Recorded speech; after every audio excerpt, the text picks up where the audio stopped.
కూర్చో.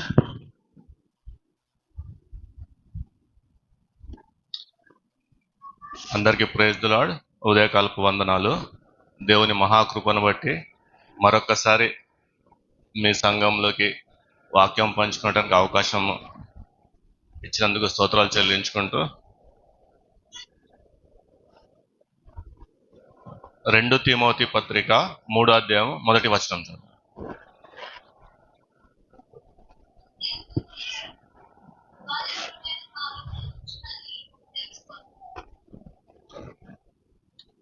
ఇక్కడ ఈరోజు మనము ఏం చేద్దామంటే ఇదే లేఖన భాగాన్ని ధ్యానిద్దాము. కాకపోతే కొద్దిగా దీన్ని 2-3 భాగాలుగా విడగొట్టి ధ్యానిద్దాము. మొదటగా last days. But understand this that in the last days there will come times of difficulty అని ఇంగ్లీష్లో ఉంటుంది. తెలుగులో అంత్య దినములలో అపాయకరమైన కాలంలో వచ్చునని తెలుసుకోనమని ఉంటుంది. మొదటగా ఇక్కడ మనం ఆప్షన్ ఏం లేదు, మనం తెలుసుకోవాలా. ఇక్కడ పౌలు రాస్తూ వచ్చునని చెప్పి ఆపట్లేదు, కానీ వచ్చునని తెలుసుకొనమంటున్నాడు. అంటే మన ప్రతి ఒక్కరి బాధ్యత ఏంటంటే తెలుసుకోవాలా. సో ముందుగా అంత్య దినములు ఏంటో చూద్దాము. ఈ పూటకి సాయంత్రము ఆ అపాయకరమైన సంగతులను చూద్దాము. తర్వాత ఎట్లా తెలుసుకున్నాక ఎలా ఉండాలని చూద్దాం. చివరిగా నాకు 5-6 అవకాశాలు దొరుకుతాయి అనుకుంటా, 6 అవకాశాలు దొరుకుతాయి అనుకుంటా. సో 6 గంటలు, ఓకేనా? సరే.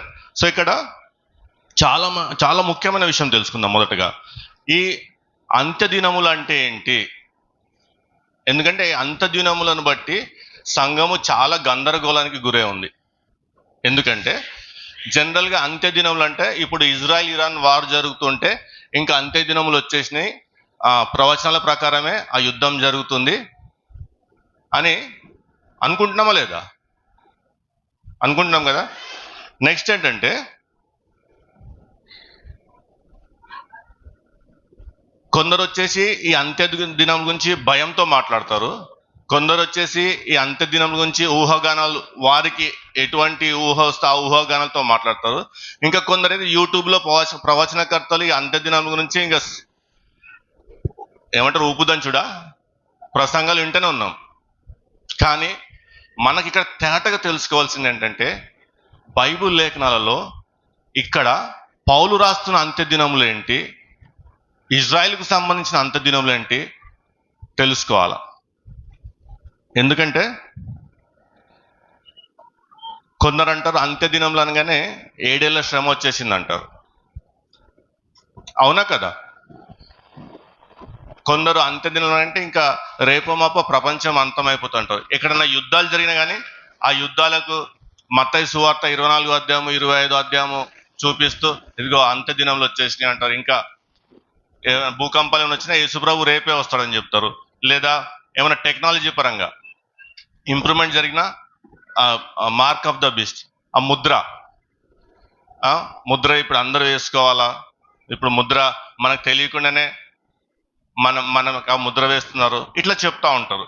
కానీ బైబుల్ని మనము విడగొట్టితే పాత నిబంధన అంతా ఇజ్రాయెల్ జనాంగం గురించి, ఇజ్రాయెల్ ప్రవక్తలు ప్రవచించిన ప్రవచనాల గురించి చదువుతూ ఉంటాము.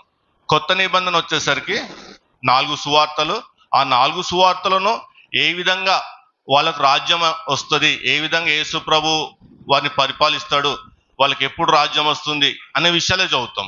కానీ పౌలు పత్రికలకు వచ్చేసరికి మొత్తం అంతా మారిపోతూ ఉంటుంది.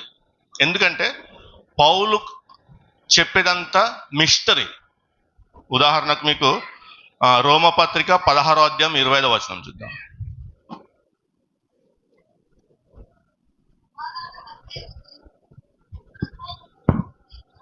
శీఘ్రముగా చితక త్రొక్కించును. మన ప్రభువైన యేసుక్రీస్తు కృప మీకు తోడై ఉండును గాక. 16:25 సమస్తమైన అన్యజనులు విశ్వాసమునకు విధేయులగునట్లు అనాది నుండి రహస్యముగా ఉంచబడి ఇప్పుడు ప్రత్యక్షపరచబడిన మర్మము నిత్యదేవుని ఆజ్ఞ ప్రకారము ప్రవక్తల లేఖనముల ద్వారా వారికి తెలుపబడి ఉన్నది. ఈ మర్మమును అనుసరించి ఉన్న నా సువార్త ప్రకారముగాను యేసుక్రీస్తుని గూర్చిన ప్రకటన ప్రకారముగాను మిమ్మను స్థిరపరచుటకు శ్రీమంతుడును అద్వితీయ జ్ఞానవంతుడునైన దేవునికి యేసుక్రీస్తు ద్వారా నిరంతరము మహిమ కలుగునుగాక. 12 మంది అపోస్తలు బోధించిన బోధకు విరుద్ధంగా పౌలు వచ్చేసి ఇది నా సువార్త, ఇది మర్మము, ఇది అనాది నుంచి దాచబడి ఉన్నది, ఇది నాకు ప్రత్యేకించి అప్పగించబడిందని చెప్తున్నాడు. అవునా కదా? చెప్తున్నప్పుడు పేతురు కూడా అంత్య దినముల గురించి మాట్లాడతాడు. అపోస్తుల కార్యము 2వ అధ్యాయంలో పరిశుద్ధాత్ముడు కుమ్మరించబడినప్పుడు అక్కడ ఆ పై మేడ గదిలో కూడుకున్న ప్రతి ఒక్కరు అన్య భాషలు మాట్లాడుతూ ఉంటారు. ఈ అన్య భాషలు మాట్లాడుతున్నప్పుడు వీరిని అక్కడ చూసిన జనాలు వీరు మత్తిల్లి ఆ విధంగా మాట్లాడుతున్నారు. అప్పుడు పేతురు నిల్చొని అపోస్తుల కార్యము 2వ అధ్యాయము 14వ వచనం. అయితే పేతురు ఆ 11 కూడా లేచి నిలిచి బిగ్గరగా వారితో ఇట్లా నేను యూదయ మనుషులారా, యెరూషలేములో కాపురమున్న సమస్త జనులారా, ఇది మీకు తెలియగాక. జాగ్రత్తగా వినండి. ఇది మీకు తెలియగాక, చెవియొగ్గి నా మాటలు వినుడి.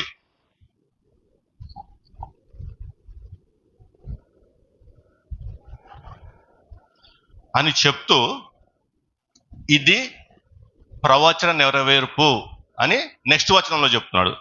17వ వచనం చూద్దాం. అంత్యదినములయందు నేను మనుషులందరి మీద నా ఆత్మను కుమ్మరించెదను. నీ కుమారులను నీ కుమార్తెలను ప్రవచించెదరు. నీ యవ్వనులకు దర్శనములు కలుగును. నీ వృద్ధులు కలలు కందురు. ఆ దినములలో నా దాసుల మీదను నా దాసురాండ్ర మీదను నా ఆత్మను కుమ్మరించదను. ఎందుకు చెప్తున్నాడు? ఇది పైన ఆత్మ కుమ్మరించబడి ఉంది అంటే ఆత్మ కుమ్మరించబడినప్పుడు ఆ ప్రవక్త యొక్క యావేలు ప్రవక్త యొక్క ప్రవచనం ఎత్తి చూపిస్తూ అంత్య దినములలో ఏ విధంగా అయితే ఆత్మ కుమ్మరించబడిందని చెప్పబడిందో ఆ లేఖనము ప్రకారము ఆ లేఖన నెరవేర్పు ఇప్పుడు మీరు చూస్తున్నారు అంటున్నాడు. అంటే ఈ ఆత్మ కుమ్మరించబడిన దినములు అంత్య దినములు. అర్థమవుతుందా? ఏమన్నా డౌట్ ఉందా? అంటే అప్పటికే ఇజ్రాయెల్ జనాంగము అంత్య దినముల గుండా వెళ్తున్నారు. మరి అప్పటికే అంత్య దినములు ప్రారంభమై ఉంటే మరి పౌలు మళ్ళీ ఏమంటున్నాడు? లాస్ట్ డేస్ వస్తాయి, అవి దారుణంగా ఉంటాయి అని చెప్తున్నాడు. అంటే ఇప్పుడు పౌలు చెప్తున్న అంత్య దినంలో ఏంటి, పేతురు ఈ ప్రవచన నెరవేర్పు జరిగిందని చెప్తున్న అంత్య దినంలో ఏంటి, అప్పుడు ఆత్మ కుమ్మరింపబడటం ఏంటి? మనకు అనుమానం రావాలి కదా, అదేంటి ఇదేంటి? ఆ అనుమానము తేలాలంటే పౌలుని కొద్దిగా మనము స్పష్టంగా చదవాలి. ఇక్కడ ఇంకా స్పష్టంగా చదవాలా. ఎఫెసీ పత్రిక 3వ అధ్యాయంలో 3వ వచనం నుంచి చదవమ్మా. నేను ఆపనప్పుడు అబ్దు గాని. ఎట్లనగా క్రీస్తు మర్మము దేవ దర్శనముల వలన నాకు తెలియపరచబడినదను సంగతిని గూర్చి మునుపు సంక్షిప్తముగా రాసి తిని మీరు దానిని చదివిన ఎడల దానిని బట్టి ఆ క్రీస్తు మర్మమును గూర్చి నాకు కలిగిన జ్ఞానము గ్రహించుకొనగలరు. ఈ మర్మం ఇప్పుడు ఆత్మ మూలముగా దేవుని వలన పరిశుద్ధులకు అపోస్తులకును ప్రవక్తలకును బయలుపరచబడి ఉన్నట్టుగా పూర్వకాలములో యందు మనుషులకు తెలియపరచబడలేదు. ఈ మర్మమేదనగా అన్యజనులు సువార్త వలన క్రీస్తునందు యూదులతో పాటు సమాన వారసులను, అంటే ఈక్వల్, వాళ్ళు వీళ్ళు ఒకటి ఈక్వల్ స్టేటస్, సమాన వారసులను, ఒక శరీరమందలి వన్ బాడీ, ఒక శరీరమందలి సాటి అవయములను వాగ్దానములో పాలిభాగస్తులై ఉన్నారు. ఇంతకు ముందు ఈ 12 మంది శిష్యులు చెప్పేటప్పుడు ఎక్కడన్నా వారు అన్యజనాంగం గురించి కానీ అన్యజనుల గురించి కానీ చెప్పటం విన్నారా? లేదా డైరెక్ట్ గా దేవుడు అన్యజనులకు సువార్త ప్రకటించబడుతుంది అని చెప్పటం విన్నారా? మీరు బైబిల్ చదివినప్పుడు కానీ పాత నిబంధన అంతా కూడా ఎక్కడ ఉండదు మీకు. పాత నిబంధన అంతా కూడా అన్యులు దేవుని ఎరగని వారై ఉంటారు. దేవుని లేఖనములు ఇజ్రాయేలుకు తప్ప ఎవరికి అందింపబడలేదు. ఇప్పుడు ఎవరైనా వచ్చేసి వేదాలలో క్రీస్తున్నాడు, ఆ పురాణాల్లో క్రీస్తున్నాడు, ఈ పురాణాల్లో క్రీస్తున్నాడు అంటే నమ్మొద్దు. అంత అబద్ధం, పచ్చి అబద్ధం. స్పష్టంగా లేఖనాలు తెలియజేసేది ఏంటంటే దేవుడు వారిని ప్రత్యేక జనాంగం ఎన్నుకున్నాడు, వారికే తన వాక్కును అందించినాడు, తన వాగ్దానం అందించినాడు, తన ఆశీర్వాదం అందించినాడు. కానీ అబ్రహాముని నిల్చోబెట్టి చెప్తున్నప్పుడు అబ్రహాము ద్వారా అన్యజనులకు ఆశీర్వాదం, అబ్రహాము యొక్క కుమారుడి ద్వారా అన్యజనులు రక్షింపబడతారని చెప్తారు. కానీ అంటే ఎవరైతే వీరి ద్వారా అన్యులు సువార్త విని అంగీకరించి వారి జాతిలో కలిసిపోతారో, వాళ్ళలాగా అవుతారో, అప్పుడు వాళ్ళకి రక్షణ. కానీ ఎప్పుడైతే పౌలుని ఎన్నుకున్నాడో, ఎప్పుడైతే ప్రత్యేకమైన సువార్త పౌలుకి అంటే మర్మముతో కూడిన ఆ విషయాలు పౌలుకి అప్పగించి పౌలు ద్వారా బయలుపరిచినాడు, అప్పుడు వాళ్ళు వీళ్ళు ఒకటే, ఎటువంటి భేదము లేదు, వాళ్ళు వీళ్ళు ఒక్క శరీరము. అంతకుముందు అట్లా కాదు. సమస్తం కూడా ఆ ఎన్నుకోబడ్డ జనాంగము, ఇతరులకు ఆశీర్వాదం కూడా ఆ ఎన్నుకోబడ్డ జనాంగము ద్వారానే వీళ్ళకి ఆశీర్వాదము. ఇక్కడ పౌలు చెప్పినప్పుడు సంఘం గురించి ప్రత్యేకించి మాట్లాడుతున్నారు. అన్యజనులు పైగా పేతురు కానీ లేదా 12 మంది శిష్యులు కానీ ఎవరు కూడా వాళ్ళు ప్రకటించేటప్పుడు సువార్త, దేవుని సువార్త అని, రాజ్య సువార్త అని, సమాధాన సువార్త అని, రక్షణ సువార్త అని, మీకు ఈయన నమ్ముతేనే మీకు రక్షణ అని సువార్త ప్రకటించి వచ్చారు. కానీ దేవుడి ద్వారా మేము అందుకున్నాము, మేము నీకు ఇస్తున్నామని కానీ ఎక్కడ కూడా ఇది నా సువార్త అని ప్రకటించలేదు.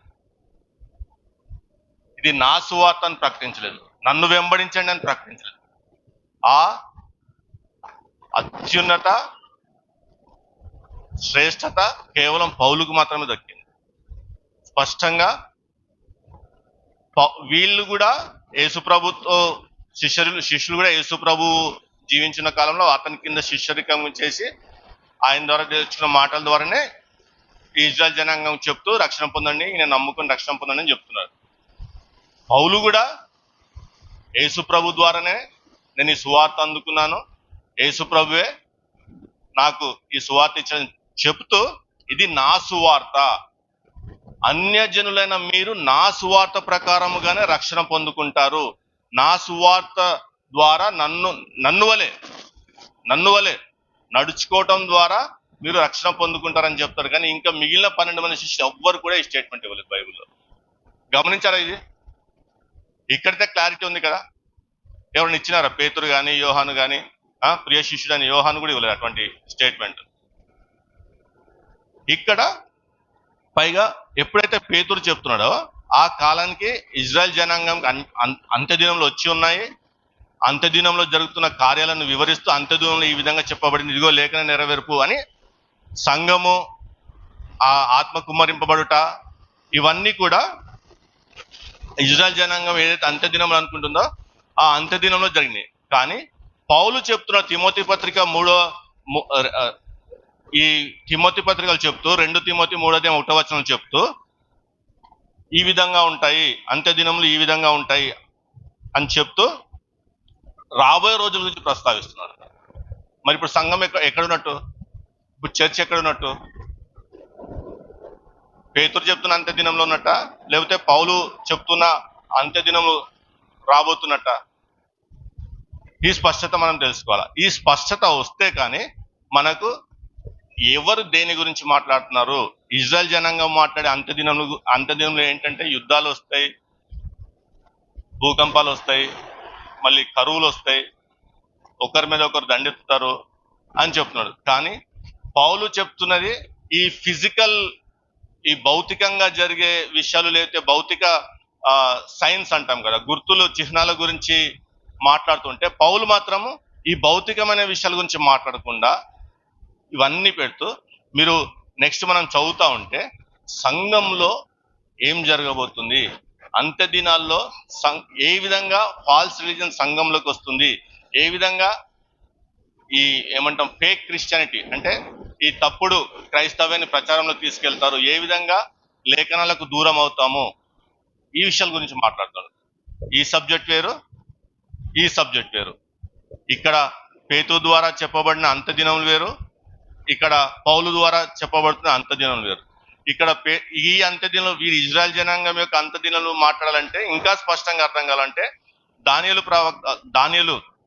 ప్రవక్త ప్రవచించిన కొన్ని వారాల ప్రవచనం. ఎన్ని వారాలు అది? ఎన్ని వారాలు? 70 ఎన్ని వారాలు గడిచిపోయినాయని చదివినామా? ఒక్క వారం ఉంది. ఇంకా ఒక్క వారం అంటే ఇంకా 7 సంవత్సరాలు. అది మనకు క్లారిటీ ఉంది. ఇది ఏదైతే చెప్తున్నారో ఇదంతా కూడా ఆ 7 సంవత్సరాలు జరగాల్సింది అంత్య దినంలో. మరి అవి ఎందుకు జరగలేదు, ఎందుకు బ్రేక్ వచ్చింది, ఎందుకు ఆగిపోయింది అని చెప్తే,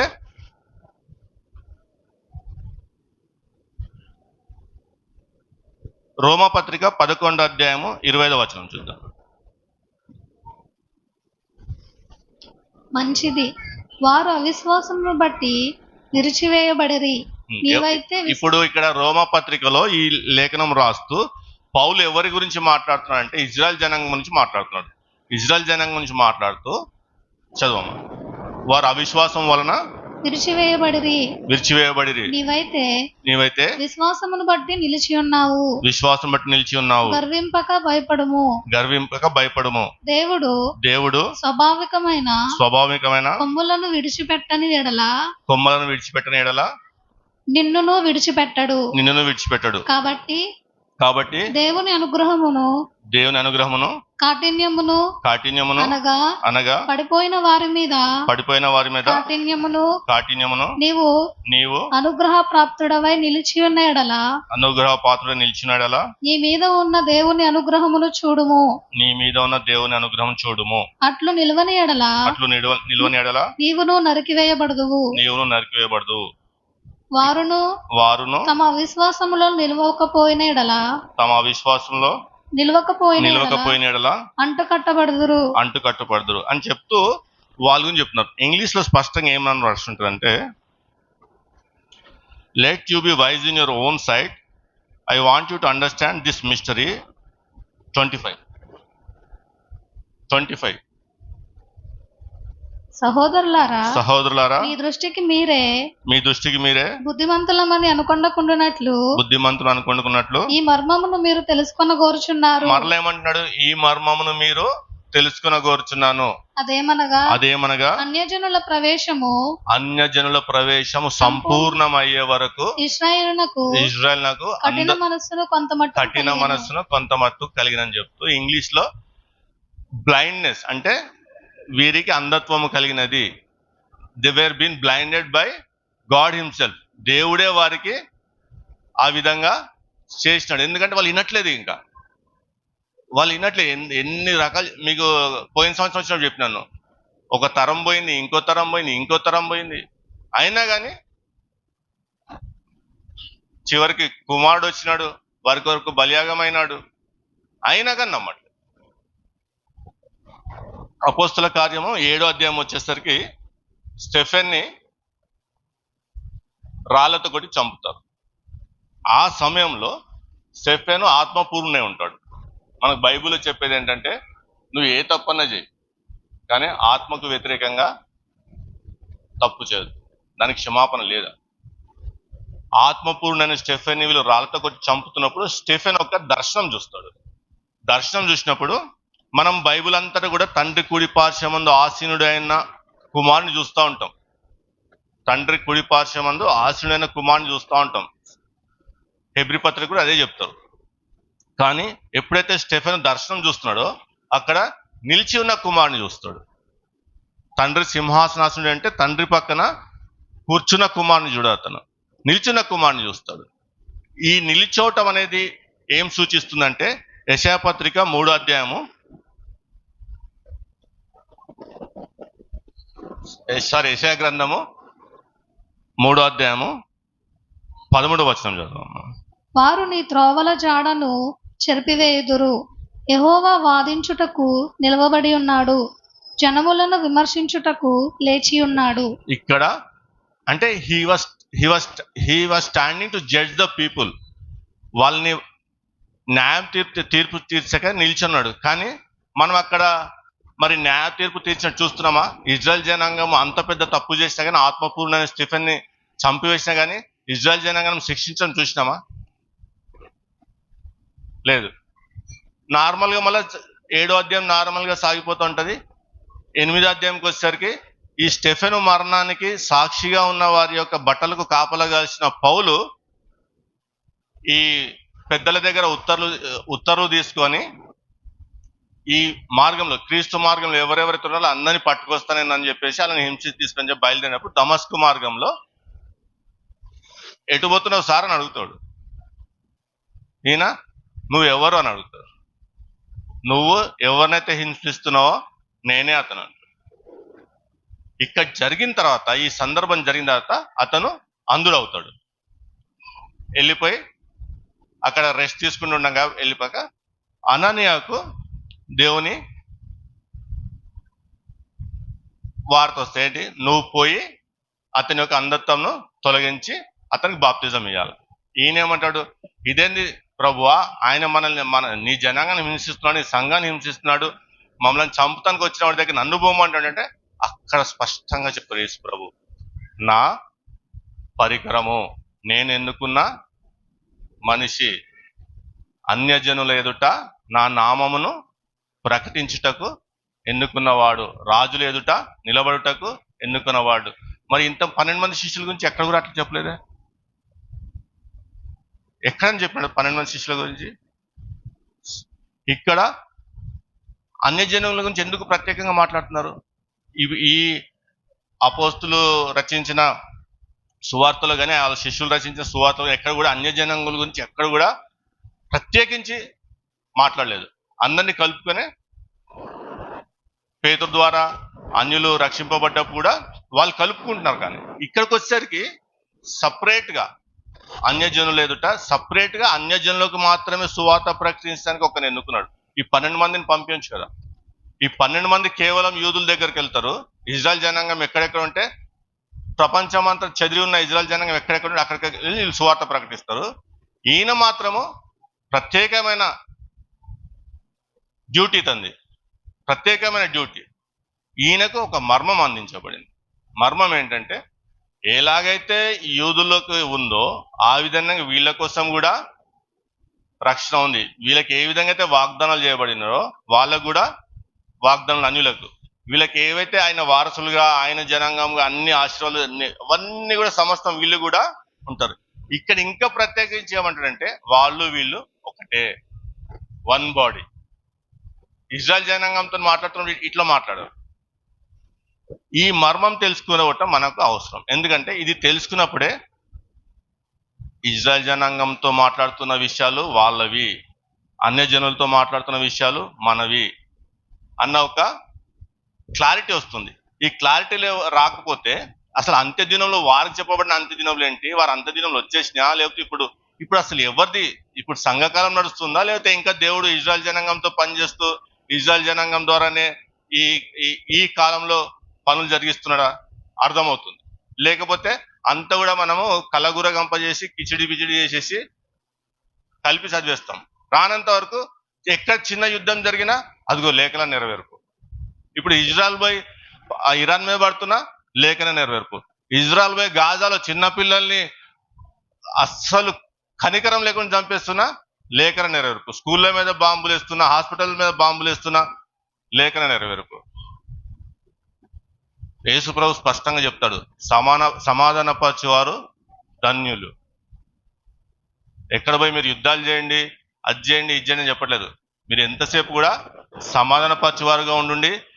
అలాగే మనకు అప్పగించిన సువార్త కూడా సమాధానపరచు వాక్యమే మీకు అప్పగిస్తున్నాం, దానికే మీరు రిప్రజెంటేటివ్స్. లాస్ట్ ఇయర్ వచ్చినప్పుడు చెప్పిన ఈ చిన్న యుద్ధం జరిగినా కానీ ఇదిగో లేఖన నెరవేర్పు.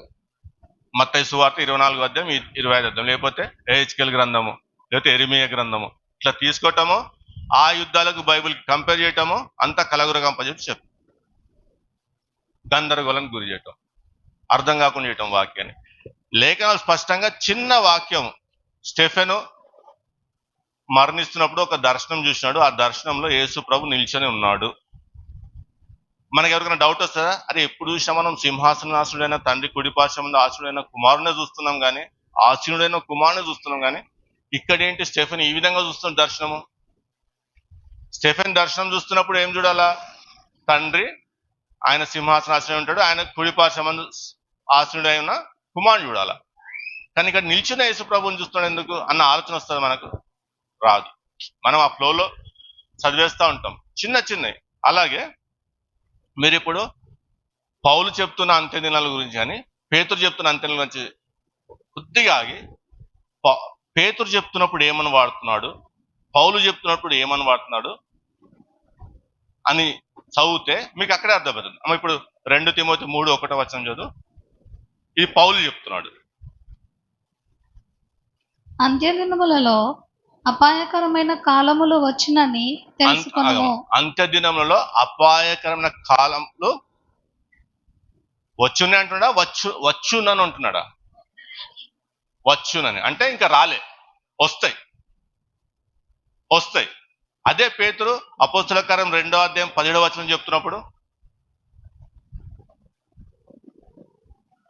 అపోస్తల కార్యము 2వ అధ్యాయము 17వ వచనం,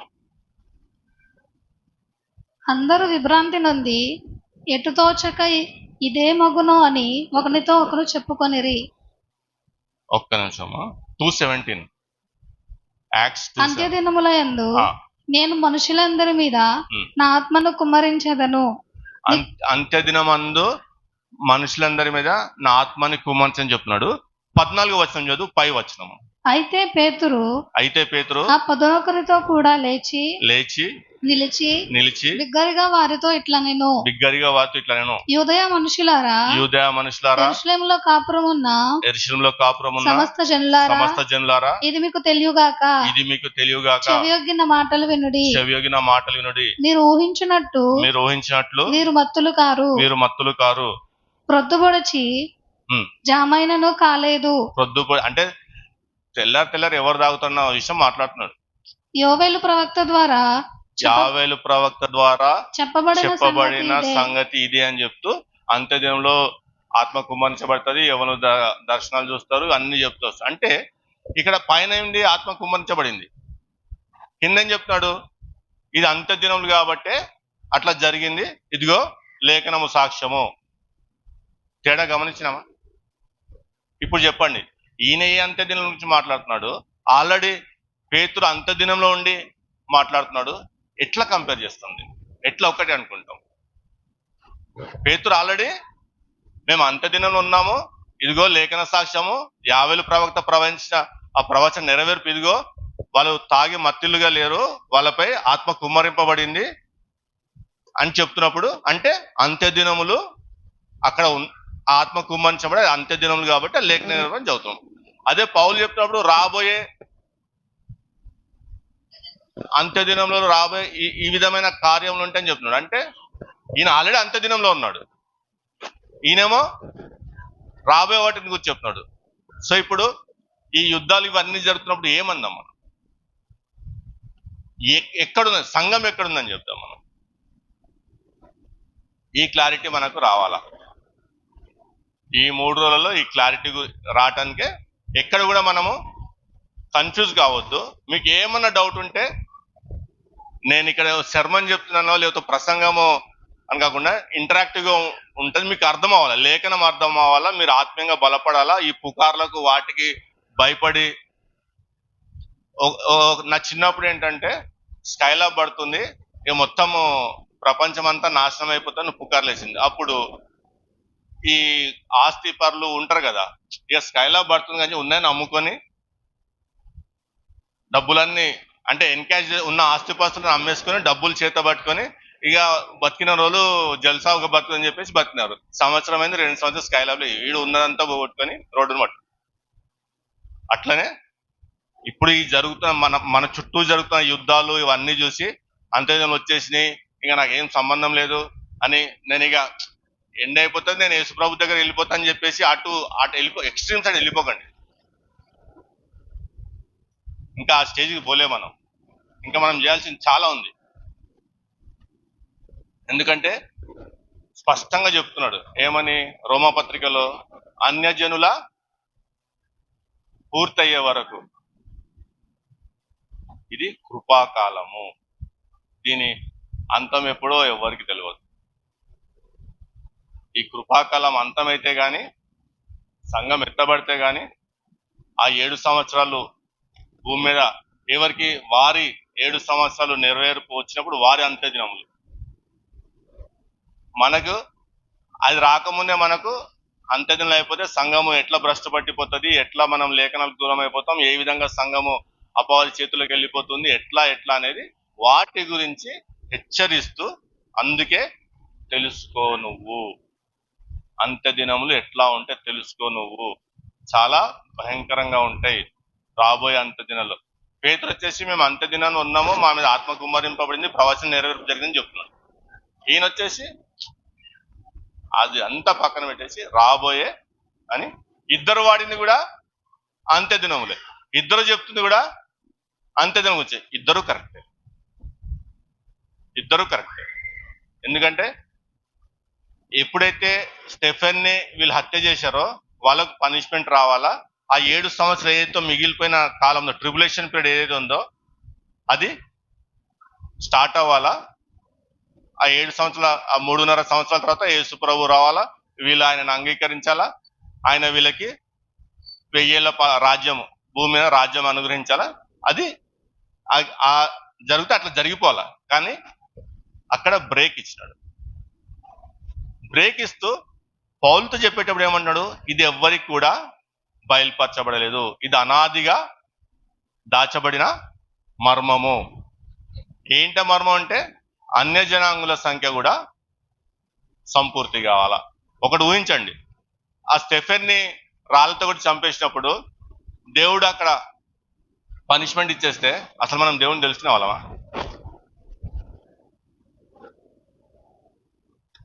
పోనీ ఆ సమయంలో ఎంతమంది అన్యజనులు రక్షింపబడ్డారు? ఆ యేసుప్రభు సిలువ వేడ్డప్పుడు అక్కడి నుంచి ఒక 2-3 సంవత్సరాలు స్టెఫెను మరణించినాటికి అసలు సువార్త ఆ యెరూషలేం ప్రాంతం దాటి వెళ్ళిందా? ఎప్పుడైతే వీళ్ళకు స్టెఫెన్ చనిపోయాడో, శ్రమలు స్టార్ట్ అయినా అప్పుడు కదా వీళ్ళు అక్కడి నుంచి అక్కడ స్టెఫెన్ ఎందుకు చంపాల్సి వచ్చింది? స్టెఫెన్ అసలు సీన్ లో స్టెఫెన్ ఎందుకు వచ్చినాడు? ఈ విధ్వరాలకు అన్నం పంపకాల దగ్గర గొడవలు వచ్చినప్పుడు వీళ్ళు పోయి కంప్లైంట్ చేసినప్పుడు ఈ పేతురులు అందంటే, మేము ఈ కార్యక్రమం ఉంటాం కాబట్టి మీరు ఎందుకోండి 6-7 వాళ్ళ ద్వారా ఈ పంపకాలు అవన్నీ సరిగా జరిగేటట్టు చూస్తామని చెప్పినప్పుడు అందులో ఒకటి స్టెఫెన్. అవునా కదా? లేకపోతే స్టెఫెన్ సీన్ లోనే లేడు అప్పటి వరకు మనకు. అట్లా వచ్చిన స్టెఫెన్ని వీళ్ళు చంపేటప్పుడు కూడా మొత్తము మొదటి నుంచి ఏమేమి జరిగింది అన్ని చెప్పేసినాడు. 7వ అధ్యాయం చదివితే, ఈ పాత నిబంధన చదవక్కర్లేదు మనం, ఇక 7వ అధ్యాయం చదివితే ఆ స్టెఫెన్ చెప్పేది ఒక్కొక్కటి చదువుకుంటా పోతే స్పష్టంగా ఎట్లా ఎన్నుకోబడ్డారు, ఏం జరిగింది, మోషే ద్వారా ఏం జరిగింది, తర్వాత ఏం జరిగింది, వీళ్ళు యేసుప్రభు వచ్చాక వీళ్ళు ఏం చేసినారు, వీళ్ళు ఎట్లా చంపింది అన్ని వివరించి చెప్పినప్పుడు వీళ్ళు ఆయనను హత్య చేస్తారు. వెంటనే అక్కడ ఆయన నిల్చొని ఉంటాడు, పనిష్మెంట్ రావాలా, కానీ రాలేదు. దాని గురించి మనం ఎక్కువ ఆలోచించకుండా మళ్ళీ నెక్స్ట్ వెళ్తే పేతురు ఇట్లా చేసినాడు అట్లా చేసినాడు, మళ్ళీ వెంటనే 8వ అధ్యాయము 1వ వచనం నుంచే సౌలు గురించి ఉంటుంది. అంటే పౌలుగా మారిన సౌలు గురించి. ఇంకా అక్కడి నుంచి పేతురుకి అంత చదవం, మనం పేతురు గురించి అంత చదవం, వాళ్ళ పరిచయం గురించి అంత చదవం, మిగిలిన 12 మంది శిష్యుల పరిచయం గురించి అంత చదవం. ఇంకా అక్కడి నుంచి మొదలు పెట్టుకుపోతే 14 పత్రికలు వరుస పెట్టి ఈయనే ఉంటాయి. అప్పుడప్పుడు మళ్ళా తర్వాత యోహాను పత్రిక 1-2-3, మళ్ళీ పేతురు 1-2, హెబ్రీ పత్రిక, అవి వచ్చే వరకు యూదా పత్రిక, ప్రకటన గ్రంథం. ఈ 13-14 పత్రికలు ఏవైతే ఉన్నాయో మొత్తం పౌలు అన్యజనాంగం రక్షణ ఎట్లా, ఇంకా పౌలు స్పష్టంగా వార్నింగ్ ఇవ్వటము, నా సువార్త ద్వారా మీకు రక్షణ, నన్ను పోలి నడుచుకోండి, వీళ్ళందరేమో యేసు ప్రభు ద్వారా రక్షణ, యేసు ప్రభుని పోలి నడుచుకోండి అని వీళ్ళు చెప్తుంటే ఈయన వచ్చేసి నన్ను పోలి నడుచుకోండి అంట. అప్పుడు అనుమానం వచ్చిందా, అరే ఈయనెవరు, ఈయనను పోలి నడుచుకోవటం ఏంటి? ఇప్పుడు నేను వచ్చి మీరు నన్ను పోలి నడుచుకోండి మీకు రక్షణ వస్తుంటే నమ్ముతారా నన్ను? ఈడొచ్చి ఇట్లా చెప్తుండు అంటారా అన్నారా? మరి ఆ కాలంలో పౌలుని ఎవరు కూడా అట్లా అనలేదు. అట్లా విమర్శలు వచ్చినప్పుడు గలతీ పత్రికలో స్పష్టంగా మొదటి అధ్యాయం అంతా ఖండిస్తూ ఉంటాడు. నాదే సువార్త, ఎవరు వచ్చి మీకు సువార్త చెప్పినా అది నమ్మొద్దు, నేను చెప్పిందే సువార్త. అవునా కదా? అట్లా ఈ అంత్య దినంలో ఈయనది సపరేట్ చేసి చూడాలి. ఇంకా ఇంకా ఇంకా ధ్యానం చేద్దాం. అపోస్తుల కార్యము 3వ అధ్యాయము 19 నుంచి 21 వచనాలు. అపోస్తుల కార్యము 3వ అధ్యాయము. సముఖము నుండి విశ్రాంతి కాలములు వచ్చినట్లును మీ కొరకు నియమించిన క్రీస్తు యేసును ఆయన పంపునట్లును మీ పాపములు తుడిచివేయబడు నిమిత్తమును మారు మనసు నొంది తిరుగుడి అన్నిటికీ కుదురుబాటు కాలములు వచ్చునని దేవుడు ఆది నుండి తన పరిశుద్ధ ప్రవక్తల నోట పలికించెను. అంతవరకు యేసు పరలోక నివాసి అయి ఉండుట ఆవశ్యకము. మోషే ఇట్లా నేను అని చెప్తూ 21 చదువు. 19 to 21. ఇక్కడ ఏంటంటే వీళ్ళు మారు మనసు పొందుతూనే రక్షణ. కానీ పౌలు సువార్త బోధించినప్పుడు కొద్దిగా ట్రిక్కీగా ఉంటుంది అర్థం చేసుకోవటానికి. పౌలు వచ్చేసి కొరింథీ పత్రికలో ఏ విధంగా రక్షణ అని చెప్తేప్పుడు స్పష్టంగా చెప్తాడు అనమాట. మొదటి కొరింథీ పత్రిక 15వ అధ్యాయము 1 నుంచి 5 వచనాలు. ఇక్కడేమో మీరు మారు మనసు పొందుడి, మీకు సాల్వేషన్ ఉంటుంది, మీకు రాజ్యం ఇవ్వబడుతుంది. ఇప్పుడు చదువు మొదటి కొరింథీ పత్రిక 15వ అధ్యాయం 1 నుంచి 5. మరియు సహోదరులారా నేను మీకు ప్రకటించిన సువార్తను చూడండి, నేను మీకు ప్రకటించిన సువార్తను మీకు తెలియపరచుచున్నాను. మీరు దానిని అంగీకరించితిరి, దాని యందే నిలిచి ఉన్నారు. మీ విశ్వాసము వ్యర్థమైతేనే గాని నేను ఏ ఉపదేశ రూపముగా సువార్త మీకు ప్రకటించితినో ఆ ఉపదేశమును మీరు గట్టిగా పట్టుకొని ఉన్న ఎడల ఆ సువార్త వలననే మీరు రక్షణ పొందువారై ఉన్నారు. ఏంట సువార్త అని నెక్స్ట్ చెప్తున్నాడు.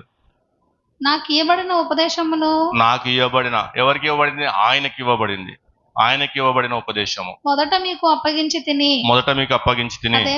అదేమనగా లేఖనముల ప్రకారము. ఇక్కడి నుంచి జాగ్రత్త వినండి. లేఖనముల ప్రకారము క్రీస్తు మన పాపముల నిమిత్తము మృతి పొందెను, సమాధి చేయబడెను. లేఖనముల ప్రకారము మూడవ దినమున లేపబడెను. ఆయన కేఫాకును తరువాత 12 అంటే వీళ్ళందరికీ కనబడ్డాడని చెప్తూ ఏం నమ్మాలా? సువార్త ఏంటి? లేఖనము ప్రకారము మన పాపముల నిమిత్తమే ఆయన మరణం పొందెను, లేఖనముల ప్రకారము భూస్థాపితం చేయబడను, 3 దినంలో లేఖనం ప్రకారము మళ్ళా పునరుద్ధానం పొందాను. ఇది విశ్వసిస్తే, ఆ సువార్తను విశ్వసిస్తే మనకు రక్షణ. అంటే అన్య జనాంగం దగ్గరకు వచ్చేసరికి చాలా సింప్లిఫై చేసేసినాడు సువార్తని, రక్షణని చాలా సింప్లిఫై చేసినాడు. మనం కాంప్లికేట్ చేసుకుంటున్నాం. ఈ డిఫరెన్సెస్ తెలియక ఎవరికి ఏం ఆజ్ఞించారు, ఎవరికి ప్రకటిస్తున్నారు, ఎవరిది ఈ ప్రవచనం, ఎవరిది ఈ రక్షణ మార్గం, ఎవరికి ఏ విధంగా ఉందని తెలియక మనం కాంప్లికేట్ చేసుకుంటాం. అన్య జనులకు వచ్చేసరికి పౌలుకి ఈ మర్మం బయలుపరిచినాక సింపుల్ సువార్త ఇచ్చినాడు. ఏంటంటే మీరు ఎవరైనా సరే, ఎటువంటి స్థితిలో ఉన్నా సరే మీరు ఇప్పుడు నేను ఈరోజు ఇక్కడ నిలబడి లేఖనంలో ప్రకారము నా పాపల నిమిత్తమే ఆయన కల్వరి శిల్వలో తన ప్రాణం పెట్టినాడు నా స్థానంలో, లేఖనముల ప్రకారము భూస్థాపితం చేయబడిన తర్వాత 3వ దినం పునరుద్ధానం ఉందినని విశ్వసిస్తే నేను రక్షింపబడ్డాడు. అంతే. ఇక తర్వాత నేను మళ్ళా అటుపోతా, నరకానికి పోతా, అటుపోతా, మళ్ళీ రక్షణను కంటిన్యూ చేయడానికి నేను నలుగురికి దాన ధర్మాలు చేయాలా, అది చేయాలా, ఇది చేయాలా, ఏం లేదు. చాలా సింపుల్. అదే యూదులు చూడండి, వాళ్ళు ఇది చేయాలా ప్లస్ వర్క్స్ కూడా చేయాలా. అది ఇంకా డెప్త్కి వెళ్తుంది సబ్జెక్ట్. ఇక్కడ మీకు జస్ట్ డిఫరెన్స్ చూపిస్తున్నా. పౌలు ఏం బోధిస్తున్నాడు, పేతురు ఇవన్నీ చెప్పింది ఏంటి, ఇదేం చెప్తుంది. ఇంత సింప్లిఫై చేసినాక కూడా ఈరోజు మనం ఏం చేస్తాము, ఇజ్రాయెల్ జనాంగ అంత దినాల్లో మనం కూర్చుంటాం. ఎట్లా ఉంటుందంటే, ఎవరైనా సినిమాలు చూస్తారా? తప్పడిన క్వశ్చన్. లేకపోతే కొన్ని సీరియల్ అన్న చూస్తారా? టీవీ సీరియల్ చూస్తారా?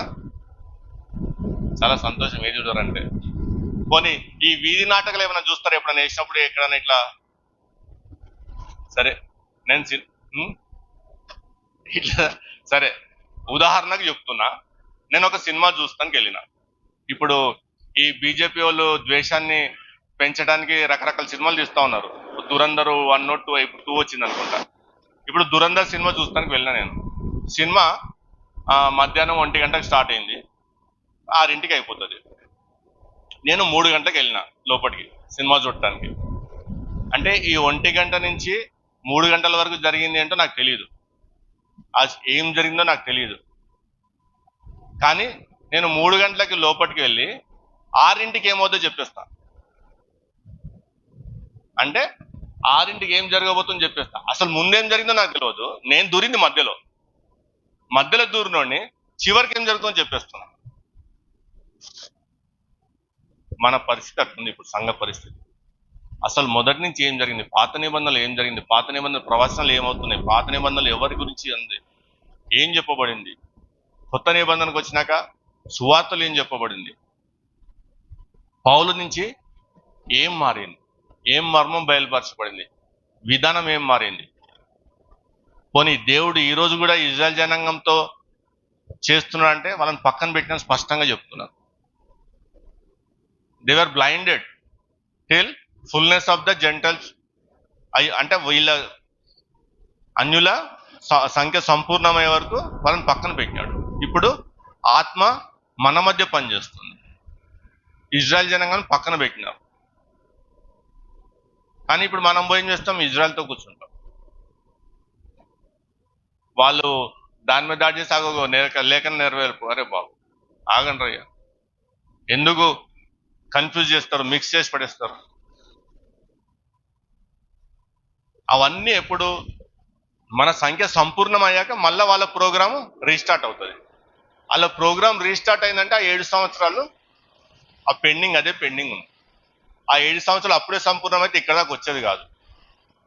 అక్కడ బ్రేక్ ఇచ్చి ఎవ్వరికి బయలుపరచకుండా ఆది నుండి మర్మంగా ఉంచబడిన విషయాన్ని పౌలుకు బయలుపరిచి పౌలు ద్వారా అన్యులకు రక్షణ ప్రకటింపజేయాలని చెప్పేసి ఆయన సువార్త వలనే అన్యులు రక్షింపబడాలని చెప్తూ ఆయన ఏ విధంగా నడుచుకున్నారో ఆ విధంగా నడుచుకొని ఆయన చెప్పిన ఉపదేశం అందిపుచ్చుకొని దాని నుంచి తప్పిపోనక దాని అందు నిలిచి ఉంటేనే మీకు రక్షణ అని చెప్పేసి పౌలు ద్వారా మళ్ళా ఇచ్చేస్తాడు. అదే పౌలు ద్వారా సంఘం ఎప్పుడు ఎత్తబడుతుంది, తెస్సలోని పత్రికకి వెళ్తే ఎప్పుడు ఎత్తబడుతుంది, ఎట్లా ఎత్తబడుతుంది, సంఘం ఎత్తబడిన తర్వాత అప్పుడు పరిశుద్ధాత్మ ఈ లోకంలోంచి, ఎందుకంటే పరిశుద్ధాత్మ ఇప్పుడు కార్యం చేస్తున్నాడు. సంఘములో కార్యం చేసేది ఎవరు? పరిశుద్ధాత్ముడు. ఈ సంఘం ఎత్తబడినాక పరిశుద్ధాత్ముడు వెళ్ళిపోయిన అప్పుడు ఎవడు బయలుపరచబడతాడు? సాతాను బయలుపరచబడతాడు. కానీ ఇప్పుడే మనల్ని ఏం చేస్తాడు, ట్రంప్ యాంటీ క్రైస్ట్ అని, వాడు ఒబామా యాంటీ క్రైస్ట్ అని, లేకపోతే ఇటు వచ్చి ఇరాన్ వాళ్ళని చూపిస్తే యాంటీ క్రైస్ట్ అని అన్ని చెప్పేస్తా ఉంటాడు. అక్కడ లేఖనం స్పష్టంగా ఏం చెప్పబడితే ఎప్పటి వరకు బయలుపరచబడాడు? పరిశుద్ధాత్ముడి లోకంలో ఉన్నంత వరకు వాడు బయలుపరచబడాడు. సింపుల్ లేఖనం. ఇక దాని గురించి మనం తల బాదుకోవటం, దానికి ఊహాగానాలు జోడించి టీవీలో ప్రవచనాలు చెప్తుంటే నాకు ఒక్కోసారి అది ఏం అవసరం ఇప్పుడు అది కాదు. ఇప్పుడు సంఘం ఎట్లా బలపడాలా, సంఘం ఆత్మీయంగా ఎట్లా ఎదగాల, సంఘము ఇంకా అనేకులను రక్షించే విధంగా ఏ విధంగా ఉండాలా, విశ్వాసాలను ఏ విధంగా తయారు చేయాలా, ఆయన యొక్క ప్రతినిధులుగా ఈ భూలోకంలో ఉండి లోకానికి వెలుగుగా భూమి ఉప్పుగా ఏ విధంగా జీవించాలి, ఇవిగా చెప్పాల్సింది. ఆ 7 సంవత్సరాలతో మనకు సంబంధం లేదు. అది స్పష్టంగా వాళ్ళకి జరగాల, జరుగుతుంది. ఇప్పుడు మన కార్యం కదా, మన ద్వారా కదా దేవుడు తన కార్యాలను జరిగిస్తుంది. పరిశుద్ధాత్మ మన ద్వారా కదా పనిచేస్తుంది. ఇజ్రాయెల్ జనాంగం తను పనిచేస్తున్నాడా? ఇజ్రాయెల్ ఐరన్ డోమ్ ద్వారా మిసైల్స్ అన్ని అడ్డుకుంటే దేవుడు కార్యం చేస్తున్నాడు. ఇవ్వలేని పరిస్థితి ఇరాను నిద్ర లేకుండా చేస్తుంది ఇజ్రాయెల్కి. ఇప్పుడు ఏమందాం మరి? ఇప్పుడు ఇరాన్ ఏం చేసింది? ఆ పడవలు అక్కడి నుంచి రాకుండా వాళ్ళ ప్రాంతం నుంచి ఏ దేశ పడవలు వెళ్లకుండా ఆపేసింది. ఇప్పుడు కూడా దేవుడు కార్యం చేస్తుండా? అంటే ఆయనకు దక్కాల్సిన మహిమను దక్కనేయకుండా ఫాల్స్ మహిమను నాకు అంటగట్టాలని చూస్తే ఇవే ప్రశ్నలు వస్తాయి వేరే వాళ్ళ దగ్గర నుంచి. ఇప్పుడు రేపో మాపో గ్యాస్ అయిపోతుంది, పెట్రోల్ అయిపోతుంది. వాడు ఏమంటాడు తెలుసా? అరే ఎన్ని రోజులు బాగా దేవుడు అది చేస్తుండే, ఇజ్రాయెల్తో ఇది చేస్తున్నాడు, మరి ఇప్పుడు ఏమైంది? మీ దేవుడు ఏం చేస్తుంటారు? ఎందుకంటే గ్యాస్ అయిపోతే ఇజ్రాయెల్ కూడా ప్రాబ్లమే, పెట్రోల్ అయిపోతే ఇజ్రాయెల్ కూడా ప్రాబ్లమే, అమెరికా కూడా ప్రాబ్లమే. మన చేతులారా మనం దేవుని నామాన్ని అవమానం గురి చేస్తున్నాం కదా, అన్యులు ఎదుట ఆయన నామాన్ని అవమాన పాలయ్యేటట్టు చేస్తున్నాం కదా. ఇప్పుడు మన స్థితి ఏంటి? మనం ఉన్న కాలం ఏంటి? మనం దేని గురించి ఆలోచించాలా? మనం మనకి ఇంకా ఈ సంఘానికి సంబంధించి అంత్య దినాలు రాబోతున్నాయి. అది పౌలు మెయిన్ ఉద్దేశం. పౌలు చెప్పదలుచుకుంది ఇంకా టైం ఉంది, సుధరాయించూరి ఒక వార్నింగ్. అది తెలుసుకోండి, అంత్యదినం రాబోతున్నాయి తెలుసుకోండి అని చెప్తున్నాడు. కొద్దిగా స్పష్టత వచ్చిందా? ఇంకేమైనా కన్ఫ్యూజన్ ఉందా? సంవత్సరానికి ఒకసారి నా వాయిస్ వింటున్నారు, ఆ యాసకి ఏమన్నా ఇబ్బందిగా ఉంటే చెప్పండి, మళ్ళీ ఇది అర్థం కావాలంటే మళ్ళీ చెప్తుంది ఏంటని. సో నెక్స్ట్ 2 తిమోతి పత్రిక 4వ అధ్యాయము 3 నుంచి 4 వచనాలు. ఎందుకనగా జనులు హితబోధను సహింపక దొరద చెవులు గలవారై తమ స్వకీయ దురాశలకు అనుకూలమైన బోధలకును. చూడండి ఇప్పుడు ఏమవుతుందంటే, అనుకూలమైన బోధలకు అంటే మనకు మనసుకు ఏది నచ్చితే, ఎందుకంటే మనము సహజంగా ఇజ్రాయెల్ అంటే మనకు ప్రేమ సహజంగా. ఎందుకంటే యెరూషలేము అన్నా ఇజ్రాయెల్ అన్నా సహజంగా ఏంటంటే మనకు ప్రేమ. ఎందుకంటే యేసు ప్రభు అక్కడ జన్మించి ఆయనతో మెమేకమై ఉన్న ప్రాంతము, ఆయనతో మెమేకమైన దేశము ప్రదేశము కాబట్టి మనకు ప్రేమ. సహజంగా ఇజ్రాయెల్ ఏం తప్పు చేసినా గుడ్డిగా ఇజ్రాయెల్కే సపోర్ట్ చేస్తాం. ఇప్పుడు గాజా ఏమైపోయింది చూసినారు కదా. మరి అందులో చిన్న పిల్లలు, పసికందులు, నెలల బాలురు, రోజుల బాలురు, వీళ్ళందరూ కూడా తుడిచిపెట్టుకుపోయినారు కదా. ఇప్పుడు కూడా మనము కృపాకాలము, దేవుడు కృప చూపిస్తున్నాడు కాబట్టి ఇట్లా జరిగిందంటామా? దేవుడు ఉగ్రత వస్తుంది, ఉగ్రత దినములు ఉన్నాయి ముందు. ఆ 7 సంవత్సరాల కాలము మొదలవుతే ఎంత భయంకరంగా ఉంటుందో ఆ ప్రకటన గ్రంథం చదివితే మనకు అర్థమవుతుంది. కానీ ఇప్పుడు మనం ఉన్నది ఏంటిది? ఏ కాలంలో ఉన్నాం? కృపాకాలం. కృప వలన రక్షణ పొందుకునే కాలం. అందుకే చాలా సింప్లిఫై చేసి ఆయన మన స్థానంలో లేఖనముల ప్రకారం సిలువ వేయబడ్డాడని, భూస్థాపితం చేయబడ్డాడు, మళ్ళా మరణమును జయించి 3వ దినం లేచి పునరుద్ధానం చెందాడని నమ్ముతేనే రక్షణ. సింపుల్. అది కూడా ఎందుకు చేయాల్సి వచ్చింది? మరణము మనపై అప్పటి వరకు ఆధిపత్యం చెలాయిస్తుంది కాబట్టి ప్రాక్టికల్ గా చేసి మరణమునకు ఇకపై మీపై ఎటువంటి అధికారం లేదు. ఇక్కడ మరణం అంటే భౌతిక మరణము, ఆత్మీయ మరణము. భౌతికంగా ఈ శరీరాన్ని వదిలిపెడతాం కానీ ఆయన ఆత్మ ఆయనతోనే ఉంటాం. లేదు అంటే నరకంలో ఉంటాం. ఈ నరకంలోకి వెళ్ళేది 2వ మరణము. మనం ఆయన అంగీకరించాం కాబట్టి దాని గుండా తప్పించి ఎప్పుడు కూడా మనం తండ్రితో నుండి ఆయనను స్తుతిస్తూ స్తోత్రిస్తూ ఉంటాం. ఈ చెప్పబడుతున్న తర్వాత ఆఫ్టర్ లైఫ్ అంటే మరణించిన తర్వాత మనం యేసుప్రభువును నిలిచి ఉన్నాం, ఆయన విశ్వసించి ఆయన ద్వారా రక్షింపబడినాం కాబట్టి తర్వాత కూడా మనము ఏమై ఉంటాము, ఎలా ఉంటాం అనేది కూడా హల్లెలూయా స్తోత్రం చెల్లించుకుంటూ ఆయనతో గడుపుతాం.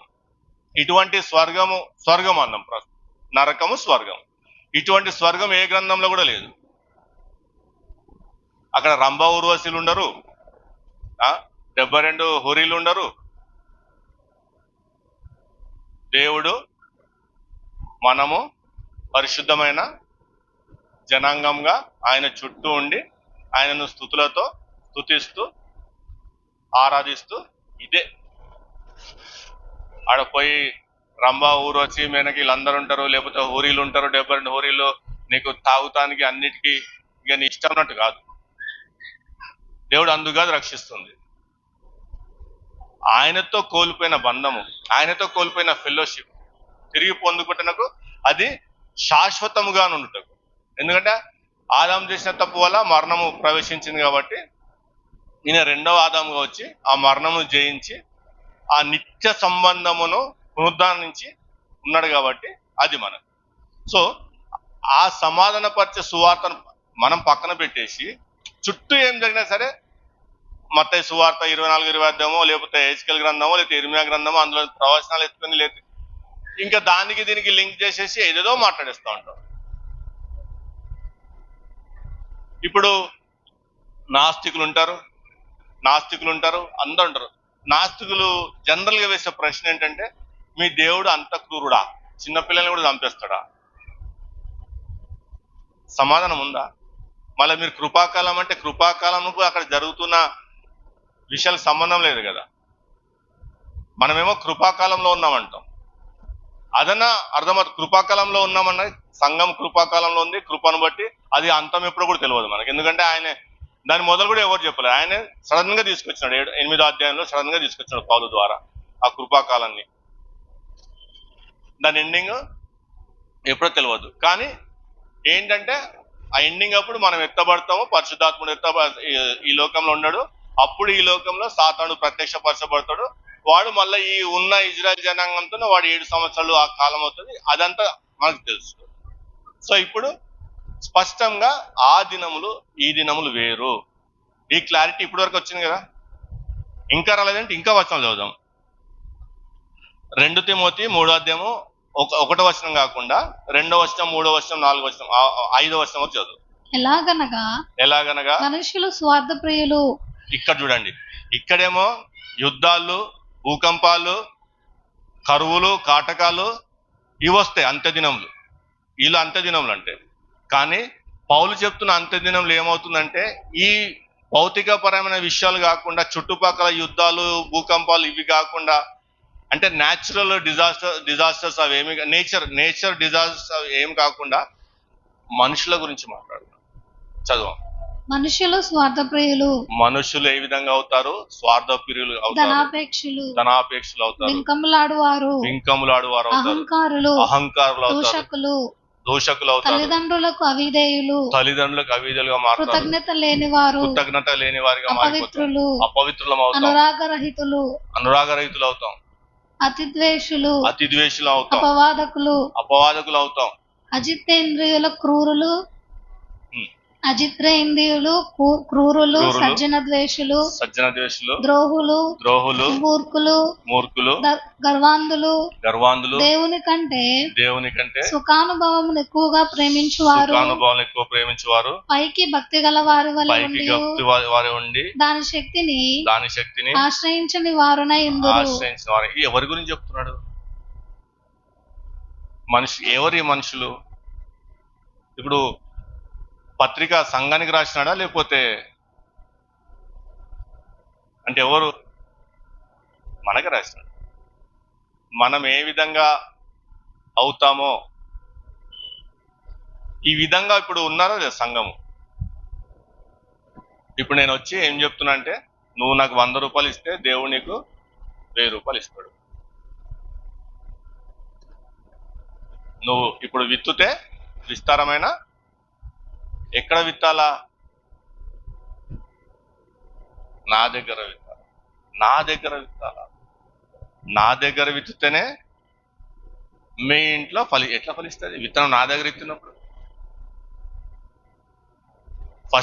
ఫస్ట్ సోయింగే నువ్వు పక్కడి ఇంట్లో చేస్తున్నావు, నీ ఇంట్లో ఎట్లా వస్తుంది ఫలం? ఆ ఫ్రూట్ ఎట్లా తయారైనారంటే ప్రాస్పరిటీ గాస్పెల్. దేవుడు నా దగ్గరకు వస్తే రక్షణ వస్తుందని చెప్పినాడా? నా దగ్గరకు వస్తే మీ పాపాలు క్షమింపబడి మీరు రక్షింపబడి నాతో నిత్యత్వంలో నాతో ఉంటారని చెప్తున్నాడా? లేకపోతే నా దగ్గర రాగానే మీకు సకల ఐశ్వర్యాలు కలిగి భోగభాగ్యాలు తూలుతుంటారని చెప్తున్నాడా? ఎంత డిఫరెన్స్ ఉంది సువార్తకును దీనికి, వీళ్ళు చెప్తున్న దానికి.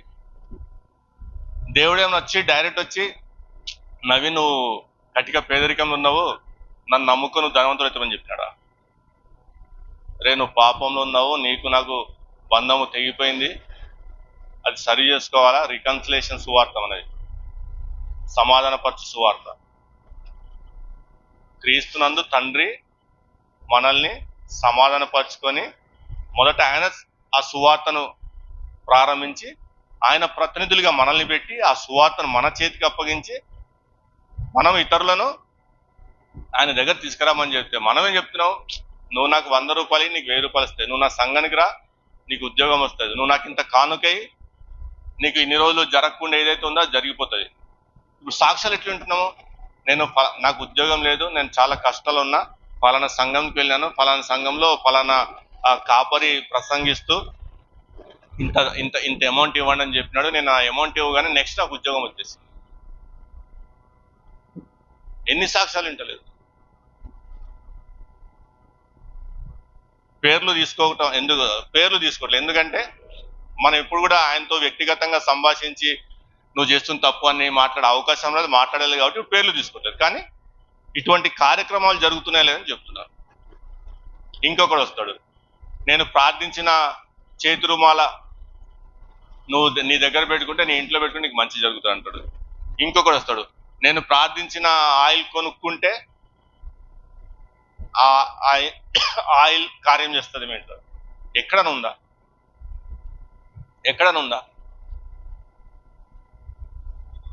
ఇంకొకటి వస్తాడు, నేను ప్రార్థించి ఇచ్చిన శాపలను కొనుక్కొని వెళ్ళి నువ్వు ఆ శాప మీద కూర్చొని ప్రేయర్ చేస్తే నీకు పరలోకంగా తెరవబడుతుంది, దేవునితో మాట్లాడతారని చెప్తారు. ఇదా సువార్త. ఇందుకోసం ఆయన కల్వరి శిలువలో ప్రాణం.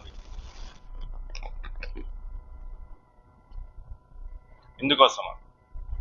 ఇంకా అడ్వాన్స్ ఎట్లా అంటే, నేను ఒక దగ్గర ఉంటా, ఇక తెరలు పెట్టేసిన నా తెరల మీద చూపించేసి సంఘాలు స్టార్ట్ చేసి, అది ఫెలోషిప్.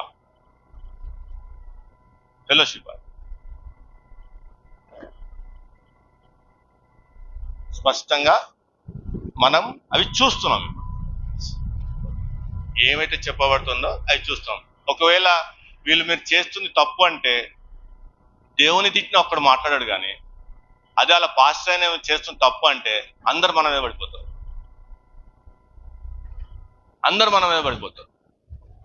మళ్ళీ మనకేం చెప్పాడు? నువ్వు తీర్పు తీర్చొద్దు, దేవుడు తీర్పు తీరుస్తున్నా. నువ్వు చేసేది ఏంద్ర బాబు?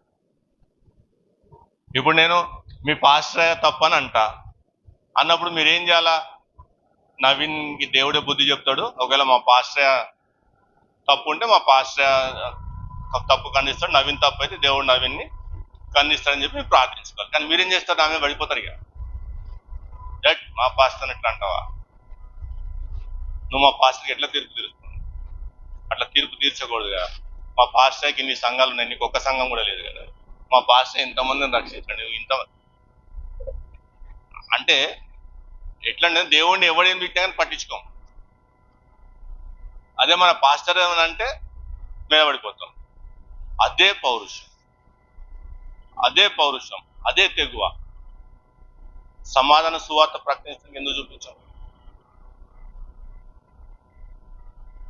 అదే భక్తి, అదే రోషం దేవుని ఎడల ఎందుకు చూపించాం?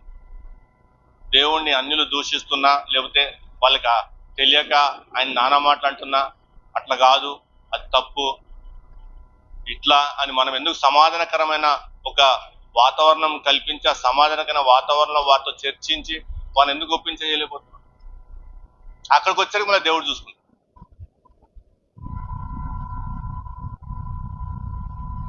అట్లా ఉంటది ఈ రాబోయే.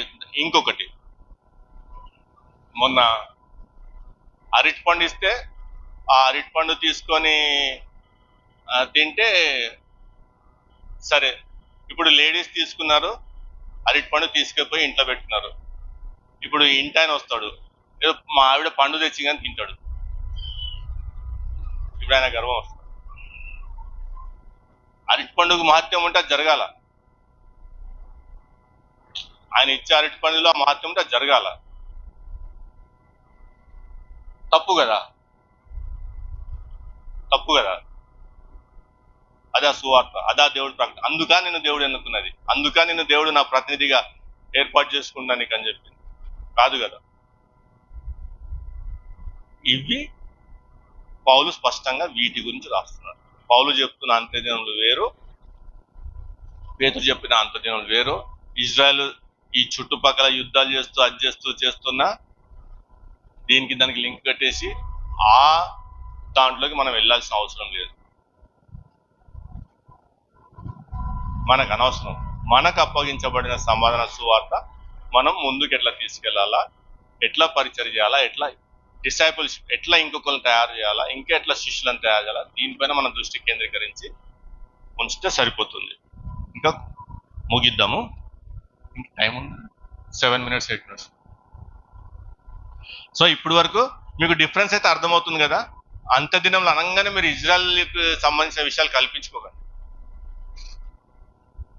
మనం అంత్యదినంలో అనగానే మనము తెలుసుకొని జాగ్రత్త పడాల్సిన విషయాలు ఉన్నాయి. ఇంకా ముందు ముందు చెప్తాను నేను వాటి గురించి. ప్రస్తుతానికి అయితే అంత్యదినములు అంటే సపరేట్ గా చూడండి, కన్ఫ్యూజ్ కావద్దు, కలిపి గందరగోళానికి గురి కావద్దని చెప్తున్నాను. ఎందుకంటే ఇది కృపాకాలం. కొరింథీయులకు రాసిన 2వ పత్రిక 12వ అధ్యాయము 9వ వచనం.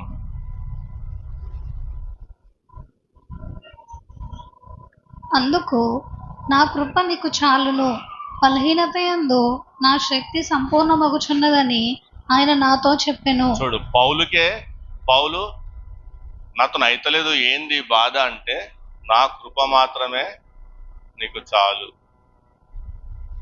ఆ ముళ్ళు అట్లనే ఉంటది, ఆ బాధ అనుభవిస్తూ ఉంటావు. కానీ ఇప్పుడు మనం ఏం చెప్తున్నాము, మీ బాధలన్నీ తీరిపోతాయి. ఆయన యొక్క కృప తట్టుని మనము జనాంగమును తిప్పకుండా ఈ లోకపు సుఖ సంతోషాల తట్టు జనాంగను తిప్పి సువార్తను మార్చి చెప్తూ, చెప్పేవాడు దేవునికి దూరం అవుతున్నాడు. ఎందుకంటే వీడు ఎంతసేపు డబ్బులు డబ్బులు డబ్బులు, అదే ఆలోచన. ఒక వాక్యం ఎత్తి చెప్పాలన్నా అటు తీసుకొచ్చి ఇటు తీసుకొచ్చి డబ్బులుగా ముడి పెడతాడు. కానీ నువ్వు ఈ తప్పు చేస్తే ఈ నరకానికి వెళ్తావని, దేవునికి సంబంధించి దేవునితో ఎట్లా ఉండాలా, దేవునితో సంబంధం ఎట్లా ఉండాలా, దేవునితో సంబంధం అట్లా ఉండకపోతే ఏం జరుగుతుంది అని మనిషిని సరి అయిన మార్గంలో నడిపించే సువార్త మాత్రం చెప్పట్లేదు. మనిషికి అత్యాశ చూపిస్తాడు. మీరు నాకు ఇవ్వండి మీకు ఇంత వస్తుంది, నాకు ఇవ్వండి మీకు ఇంత వస్తుంది, మీరు నా దగ్గర రండి మీకు ఇది వస్తుంది, నా దగ్గరకు వచ్చి ప్రేయర్ చేయించుకుంటేనే మీకు ఇది జరుగుతుంది. మనం ఇంట్లో కూర్చొని ప్రేయర్ చేసుకున్నా దేవుని చిత్తం అయితే మానవుడు ఎవడు కూడా ఆపలేడు. కానీ ఎట్లా తయారు చేస్తున్నాం మనం? కృపకు దూరంగా తీసుకెళ్ళి ఈ భౌతికమైన విషయాల తట్టు వాళ్ళని ఆకర్షింపజేసి అక్కడనే వాళ్ళని బందీలుగా ఉంచి వాళ్ళపై పెత్తనం చెలాయిస్తూ హ్యాపీగా జీవిస్తున్నారు. సో స్పష్టంగా మనం చివరికి వచ్చినాం కాబట్టి మీరు ఇప్పుడు తెలుసుకోవాల్సిన, స్పష్టంగా ఇంతసేపు విన్న దాంట్లో తెలుసుకోవాల్సిన విషయం ఏంటంటే, అంత్యదినములు అనగా పౌలు మాట్లాడుతున్న అంత్యదినములు ఇంకా వస్తాయి. పేతురు చెప్పిన అంత్యదినములు ఆనాటికే వచ్చి ఉన్నాయి. దానికి ఆధారంగా యావేలు ప్రవచించిన ప్రవచన నెరవేర్పును చూపిస్తూ పేతురు ఎత్తి చూపించటం, ప్రసంగించడం చూస్తున్నాం. కాబట్టి అవి వచ్చినాయి ఆల్రెడీ, కానీ కంప్లీట్ కాలేదు. మధ్యలో బ్రేక్ పడింది, ఆ ప్రోగ్రామ్కి బ్రేక్ పడింది. ఎందుకు బ్రేక్ పడిందంటే, సౌలు ద్వారా పౌలుగా మార్చానని దేవుడు అన్య జనాంగంలోకి ఆయన ద్వారా సువార్త ప్రకటింపజేయాలా. ఆ సౌలు యొక్క సువార్త ప్రకటిస్తూ అన్య జనాంగం యొక్క సంఖ్య సంపూర్ణమైనప్పుడు ఈ ప్రోగ్రాం ఆగిపోతుంది, ఈ కృపాకాలం ఆగిపోతుంది. మళ్ళా ఇజ్రాయెల్ జనాంగంతో ఏవైతే అంత్యదినాల గురించి మాట్లాడుతున్నాడో అవి మళ్ళా మొదలవుతుంది. అదొకటి అర్థం చేసుకోవాలా. ప్లస్ ఇజ్రాయెల్ జనాంగం చెప్పబడుతుంది, అది ఆ ప్రోగ్రాం వేరు, అన్య జనాంగంతో మాట్లాడుతున్న ప్రోగ్రాం వేరు. అది అర్థం చేసుకో. ఎందుకంటే దేవుడు ఇప్పుడు వాళ్ళతో ఏం చేయట్లేదు. వాళ్ళని పక్కన పెట్టినాడు. ఇప్పుడు దేవుడు అన్య జనాంగం మధ్య పరిశుద్ధాత్మ ద్వారా కార్యాలు చేస్తున్నాడు. సంఘం అంటే బాడీ ఆఫ్ క్రైస్ట్. ఇది రెండోది అర్థం చేసుకోవాలి. ఇంకా మూడోది ఏంటంటే పౌలు చెప్తున్నవి ఈ రోజుకి సంబంధించిన విషయాలు, మనకు చెప్తున్న విషయాలు. పేతురు చెప్పినప్పుడు జరిగిపోయిన విషయాలు. అప్పటికి పేతురు చెప్తే నాటికి అంత్యదినంలో ప్రారంభమైన ప్రారంభానికి సూచనగా యావేలు ప్రవచన నెరవేర్పుని చూపిస్తూ అప్పటి విషయం చెప్తున్నాడు. ఆ విషయం ఆగిపోయింది అక్కడితో. స్టెఫెన్ని రాళ్ళతో కొట్టి చంపినాక ఆగిపోయి కృపాకాలం మొదలై పౌలు చెప్తున్న అంత్యదినంలో రాబోతున్నాయి. మనం ఇప్పుడు చూస్తున్నాం మెల్లిమెల్లిగా సంఘము అసలైన సువార్త నుంచి పక్కదారి తప్పి కాకమ్మ కథలకు ఆకర్షింపబడుతూ, ఇప్పుడు వర్షిప్ అంటే కూడా సౌండ్లు, పొగలు, జిగల్ లైట్లు అది ఉంటాయి. ఇప్పుడు వర్షిప్ మామూలుగా ప్రశాంతమైన వాతావరణంలో మామూలుగా స్తుతిస్తూ స్తోత్రిస్తూ ఆరాధిస్తే అది నచ్చట్లేదు. అసలు జిగల్ లైట్లు కావాలా, మోత, ఆ మధ్యలో అరుపులు, కేకలు, మళ్ళా ఏదో అయిపోయినట్టు మళ్ళా వీళ్ళు కుప్పిగంతులు. ఈ పౌలు చెప్తున్న దినాలు ఆరంభం అవుతుంది, అర్థం చేసుకోవాలి. ఒక వాక్యం చదువుకొని ఇవాళకి ఆపేద్దాము ఈ సెక్షన్. కొలెసీలకు రాసిన పత్రిక 2వ అధ్యాయం 8వ వచనము. ఆయనను అనుసరింపక కొలెసీలకు రాసిన పత్రిక 2వ అధ్యాయం 8వ వచనము. ఆయనను అనుసరింపక మనుషుల పారంపర్యములు అనగా ఈ లోక సంబంధమైన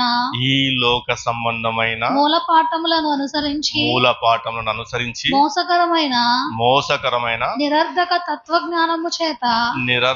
తత్వజ్ఞానము చేత మిమ్మును చెరపెట్టుకొని పోవువాడు ఎవడైనను ఉండనేమో అని జాగ్రత్తగా ఉండండి. తలలు వంచుకుంటే అయ్యగారు వచ్చి ప్రార్థిస్తారు. మనం ముగించుకుందాం.